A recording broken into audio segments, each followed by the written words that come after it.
Bubble Buddy, a SpongeBob character known for such iconic quotes as, "The original Bubble Buddy episode uses the absurdity of a bubble-shaped nuisance to tell a hilarious story with a deep lesson. But when the team behind the show decided to bring back the character for some cheap nostalgia points, they seemed to forget what actually made it work."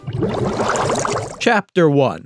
Bubble Buddy. The plot of Bubble Buddy revolves around SpongeBob creating a bubble friend because he feels lonely when none of his other friends are around. Anyone watching the episode can see pretty clearly that Bubble Buddy is supposed to represent the concept of a child having an imaginary friend. Writing-wise, it was much better to use Bubble Buddy rather than SpongeBob having an actual invisible imaginary friend because it makes it easier for us as the audience to suspend our disbelief. Since SpongeBob is an adult, if he went through the whole episode just acting like he has an imaginary friend, we'd probably have a harder time accepting the reality of the story and would instead be distracted by thinking SpongeBob was delusional. But since Bubble Buddy is such an absurd concept and it's executed with so much humor and wit, it allows us to believe that SpongeBob believes in Bubble Buddy without us thinking too much about it. It also allows for a story about imaginary friends to be told without specifically calling out the behavior. If a young child who still believes in imaginary friends were to watch this episode, they can absorb its lessons about imaginary friends without feeling called out. And lastly,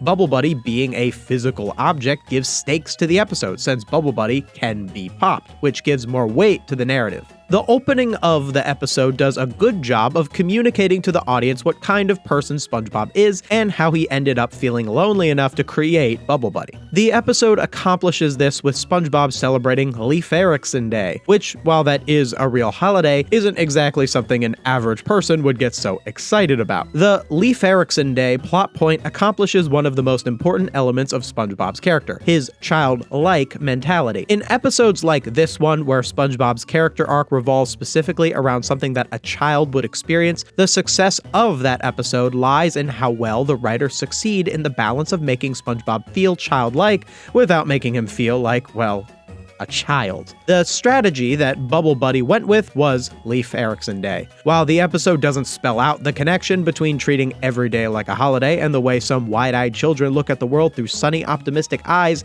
the association is subtly implanted in our brains with just a few establishing lines and a Then SpongeBob finds that his friends are not around to share in his holiday spirit, so he attempts to create a friend. I think it's important to point out that Bubble Buddy was not his first thought when it came to creating a friend. He tries a stick, some rocks, and a sink, and I think the reason the writers added in this bit with all the different kinds of buddies, other than it being funny, was to show that there was something specific about Bubble Buddy that these other buddies didn't really accomplish, and that is, 1, that Bubble Buddy resembles a person, and 2, that Bubble Buddy is a creation of SpongeBob's own hand, and by extension, a creation of his own imagination. The crux of the conflict of the episode revolves around the denial of Bubble Buddy's sentience from every other character except SpongeBob. Since Bubble Buddy does not move and SpongeBob acts on his behalf for almost all of the episode, a series of unfortunate things happen to the other characters, which makes them all sour on the bubble. At the end of the episode, when the townspeople all turn on Bubble Buddy and try to pop him, it is revealed that Bubble Buddy actually was sentient the whole time, and he decides to up and leave, shouting one last "Happy Leif Erikson Day!" So let's talk about what the episode was trying to communicate in terms of Bubble Buddy's sentience by comparing the question of Bubble Buddy's sentience to the question of whether or not the box in Idiot Box was truly magic. So in Idiot Box, whether or not the imagination box is or is not a magical object is left completely ambiguous. The reason the writers had this be ambiguous is because the lesson of the episode is that one should be open-minded towards imagination, and if the box were revealed to not be magic at all, then Squidward would either know for sure that SpongeBob and Patrick were messing with him with a tape recorder, or that SpongeBob and Patrick were actually using their imaginations, which removes Squidward's agency in his own decision to embrace imagination or not. Likewise, if the box were confirmed to be magic, then it would take away from the more literal interpretation of the episode, which is that imagination is about believing, not seeing. The only way to properly tell the story of Idiot Box is to leave Squidward and the audience in limbo between those two possibilities. That's also why its sequel episode that does confirm the box was magic is complete garbage, but I digress. I talk about that more in my Idiot Box video, link in the description. Bubble Buddy takes a different approach than Idiot Box.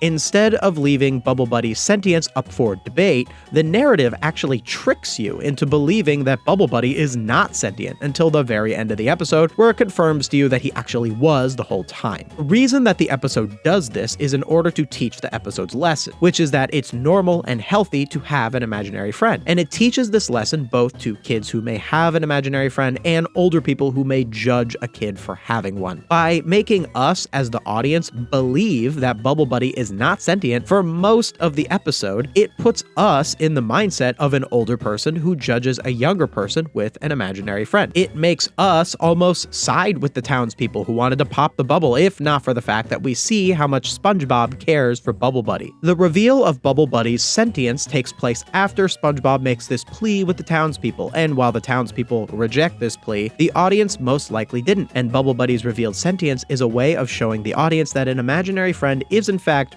real to the person who believes in them. This episode succeeds in getting the lesson across that when a kid has an imaginary friend, it's usually because they are feeling lonely, and them having an imaginary friend might get a little annoying at times, but eventually they will grow out of it, and the imaginary friend, much like Bubble Buddy, will leave. While the episode does a fantastic job of teaching this lesson, I wouldn't say it is entirely without flaw. The one issue I have with this episode is that Bubble Buddy lets a guy drown. So there's this part where SpongeBob buries Scooter in the sand and leaves Bubble Buddy to dig him out as the tide comes in, and later on we see this.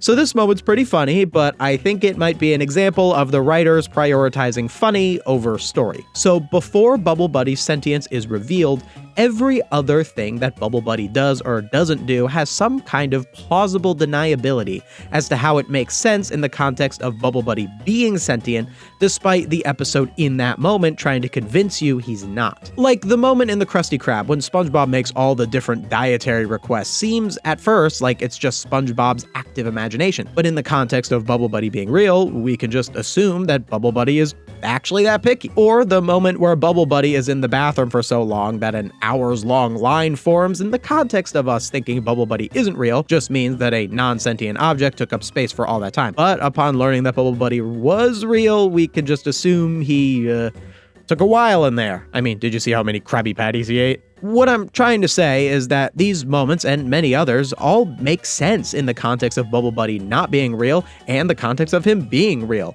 And since the narrative needs you to believe both realities at different points in the story, the moments needed to have that plausible deniability. Bubble Buddy letting the guy drown only makes sense if Bubble Buddy was unambiguously an object with no sentience. So it weakens the story, and I don't think that singular joke was worth it. But if you ignore that one little problem and look at how the episode used the ambiguity of Bubble Buddy's sentience in order to tell a strong, funny story and teach a lesson about being empathetic to young people who have imaginary friends, you can see why Bubble Buddy stands tall as one of SpongeBob's most memorable episodes. Chapter 2. Bubble Buddy Returns. The most interesting thing to me about Bubble Buddy Returns is that it was actually the first ever reference episode. It aired all the way back in season 8, back before SpongeBob even had a 16:9 aspect ratio. As of now, reference episodes are a dime a dozen. Nosferatu, Imagination Box, Doodle Bob, The Salty Spittoon. If there was something memorable in a classic episode, odds are they brought it back. And odds are, when they did bring it back, the episode was incredibly underwhelming. The problem with so many reference episodes is that they don't bring back the quality of writing that made the thing they're referencing memorable in the first place. Like, what made Nosferatu funny was the absurdity of the quick little ending joke and how that ending joke tied together the story of the episode, not just the fact that it was Nosferatu. Just throwing Nosferatu in an episode does not accomplish what the original Nosferatu joke accomplished. It being a reference isn't the problem. It's that the story of so many of these reference episodes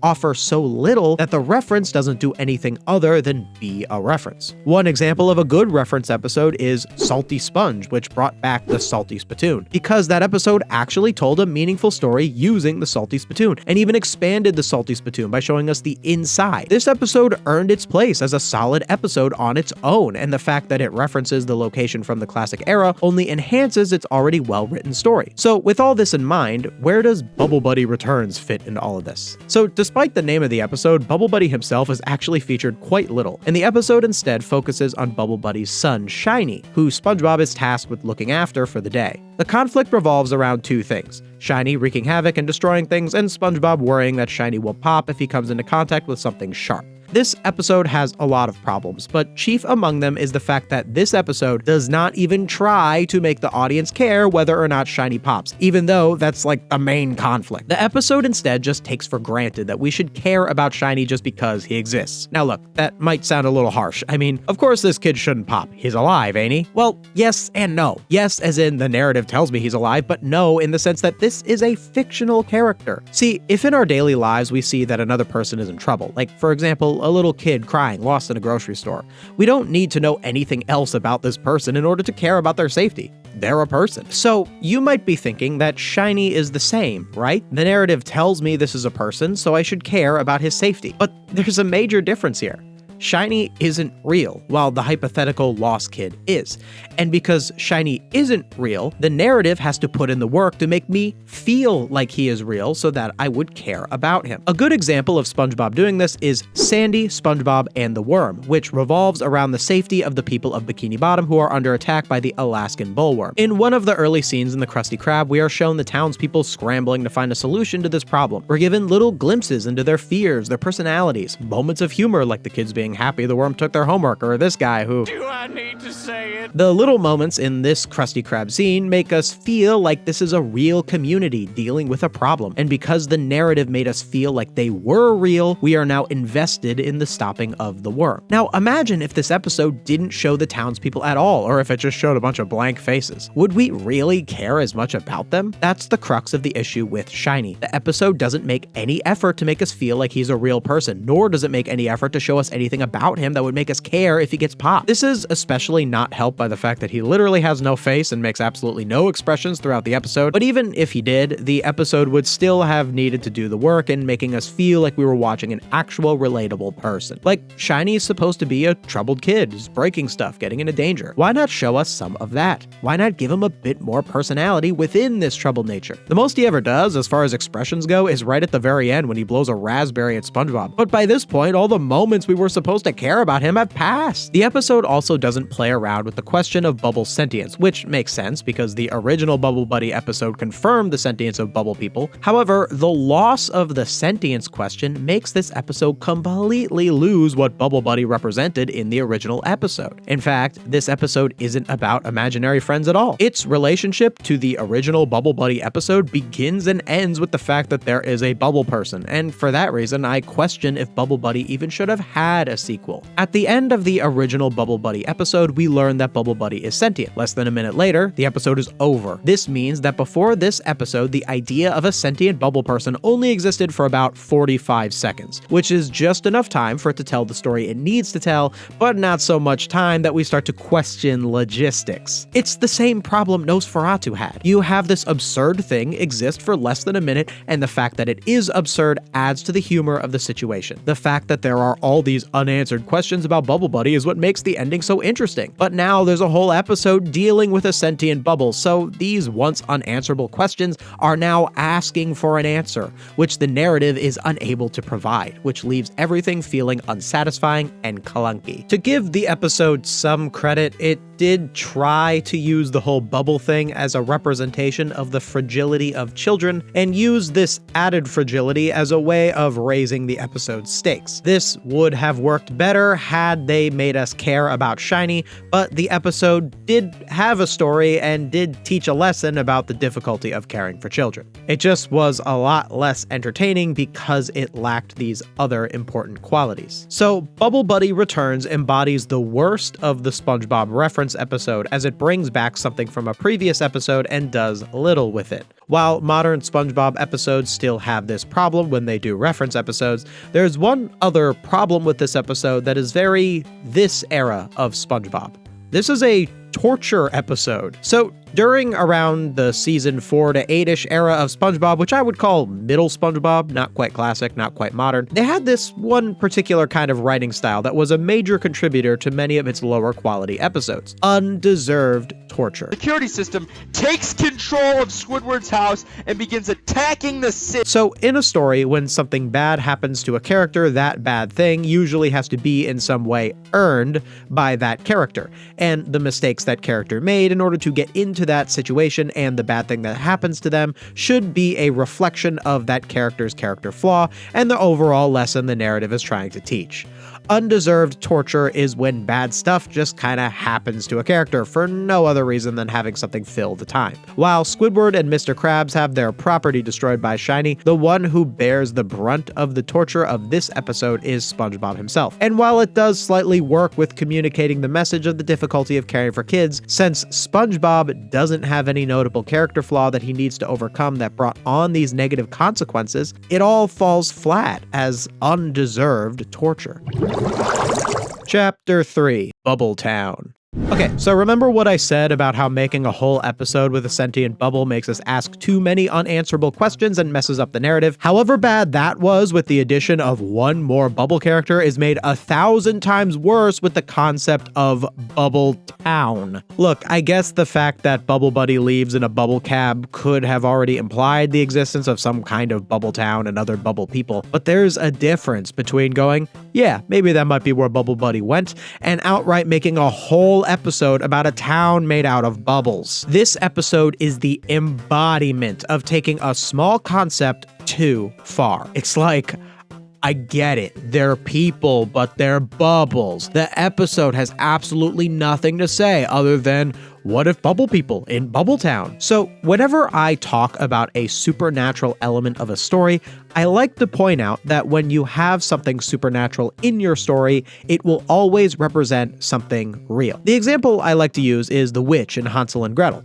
In the story, it's a literal witch who eats children, but since magical witches aren't real, the witch actually represents an adult that would do harm to children. The reason the writer of the story used a witch instead of a regular person to tell this story is that it makes the story more entertaining and thus more likely to reach a wider audience and teach that lesson. And because whoever came up with the original fairy tale understood how supernatural entities work in stories, they were able to take control of the writing and craft a meaningful story. And I present this statement, all supernatural elements represent real-world concepts, as a fact, not an opinion.